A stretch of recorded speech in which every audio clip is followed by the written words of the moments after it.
தினம் ஒரு கவிதை உன்னை பற்றியே எழுதி வந்தேன் என் தேவதையே. திறக்கப்படாத உன் கதவிடமே என் காதலை நானும் கூறி வந்தேனே.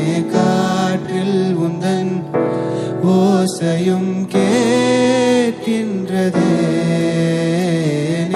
தினம் ஒரு கவிதை உன்னை பற்றியே எழுதி வந்தேன் என் தேவதையே. திறக்கப்படாத உன் கதவிடமே என் காதலை நானும் கூறி வந்தேனே. காற்றில் உந்தன் ஓசையும் கேட்கின்றதே.